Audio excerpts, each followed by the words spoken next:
Hello investors, and welcome to another edition of the 180 Markets Weekly Wrap. I'm filling in for Greg today, and I thought I'd just discuss something a little bit off tact, and that's M&A. Are we at the start of an M&A boom in Australia? M&A involving ASX listed mining companies has surged so far this year to over 46 billion. This is obviously headlined by Newmont's $28 billion takeover bid for Newcrest Mining. There is evidently a growing demand for more raw materials needed for decarbonisation, as companies scramble to bolster their exposure to the riches associated with the energy transition after a decade of underspending on new resource projects. This is further propelled by the inflationary pressures as miners seek to avoid the high costs associated with exploring and building new operations, and instead purchase those operations that are close to or already in production. It is becoming more and more evident in this high inflation environment that it is cheaper to buy assets rather than to develop them. Now, shifting to the gold side of things, the second line gold sector is cashed up, with producers making fantastic margins and money out of their gold, whilst other companies are sitting there with gold in the ground and needing funding. And this creates the perfect recipe for cash levels to be deployed, with companies to buy those ounces in the ground. Whilst on the lithium side of things, the collapse in lithium prices earlier this year, which weighed on those share prices of producers, has further contributed to the spike in deals, as would-be acquirers try to capitalize on those weaker share prices and valuations across the sector. Now, obviously M&A looks to be heating up. Now, to talk about more what's happened on the market and in particular capital raises and further things which he's seen, let's pass it over to Sean. Thank you, Jakey, and great to have you in the hot seat today. A tougher week on the market. I think every morning I woke up this week, I've seen red overseas, and yeah, it hasn't been a great feeling, but lithium feels back. Every runner that we're going to talk about later is, I think, lithium related. Now, placements, Sayona, that one has caught the market by surprise. Let's look on the 180 Markets platform, and they are raising money at 18 cents a share.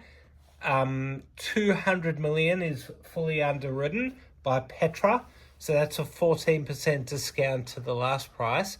Now, let's look at the 5-year chart of Sayona, because when we started 180 Markets, I remember they did a placement in July 2020.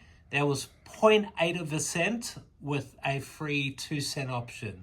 Now that was around here. Imagine taking that and holding. That one Sayona did hit the 30-cent mark about a year ago, but that one was probably one of our most popular placements back in the day. All right, SPQ. Now, they raised $4 million at 3 cents a share. Now, that came with a 1-for-2 free 6-cent option. That was being done by Wiro. So if Wiro has their last placement, I think, was PGY. So if that's anything to go by, hopefully SPQ will do just as well. LMG, they raised money at 6 cents a share. Now, I think they raised $4.2 million in the end. It was pretty popular on 180 Markets, and the company did lead that one. So they've been a pretty good performer over the last year or two. Let's bring up the 2-year chart there. So they did have a run back in October 2021. And a lot of investors really like this stock, so it'll be interesting to see how it trades. Now, RB6.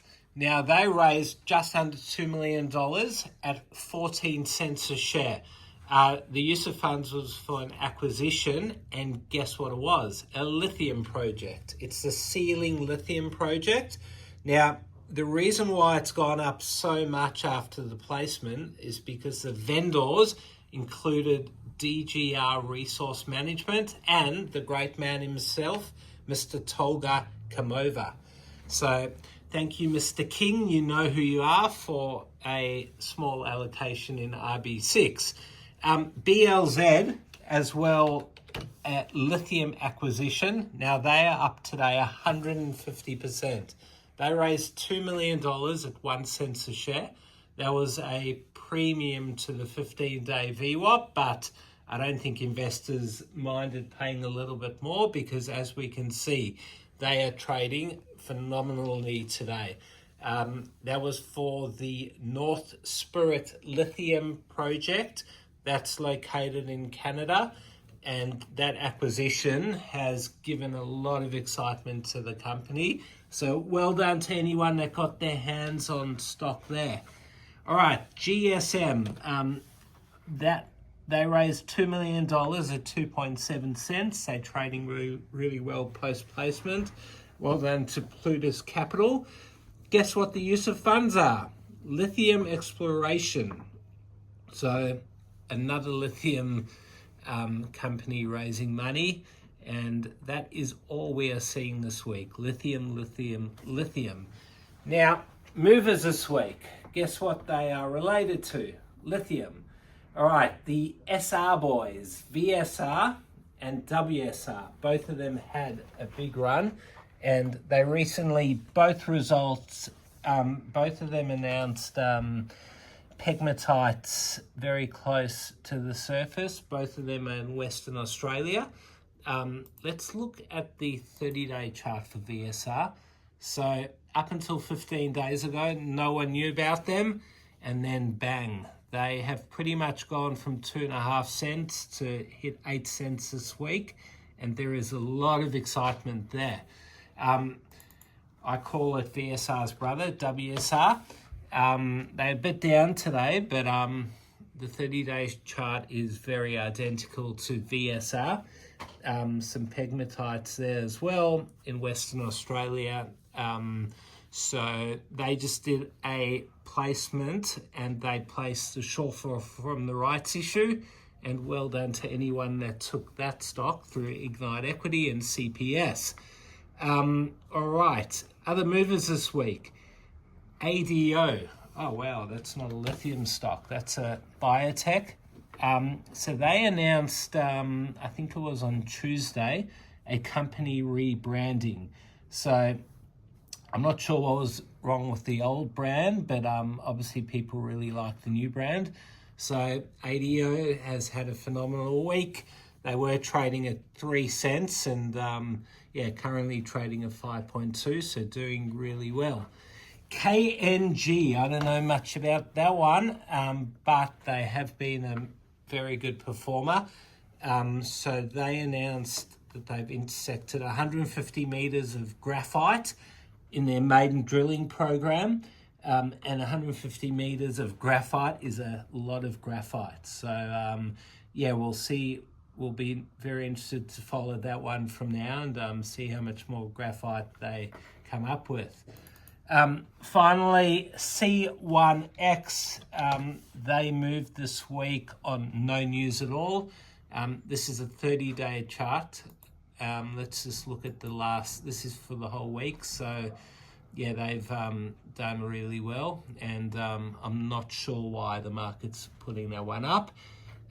Downs, UNI, so they announced a trading update and they gave guidance to the market. It's clearly disappointed the market. This was on, I think, Tuesday. So they were trading at $3.04. And yeah, they've really fallen quite a bit. So they're trading at low threes now, and clearly the market didn't like the guidance. Just finally, LYN, I'll share a story of mine. Let's look at the 1 year chart. So a pretty well-known subscription letter that I subscribed to recommended this one up there. I paid 55 cents for the stock and still holding this piece of... I won't go on, but this one is not a perform and I won't be following recommendations from that newsletter, then I definitely won't be recommending who they are. All right, everyone, have a great weekend. We've got a big footy game tonight. Let's turn over there and see. Go the Blues. Have a good weekend, everyone. Thanks for watching another 180 Markets Weekly Wrap. If you want access to thousands of capital raises, sign up at 180markets.com.au and you'll get access to our very next capital raise. Thanks for watching.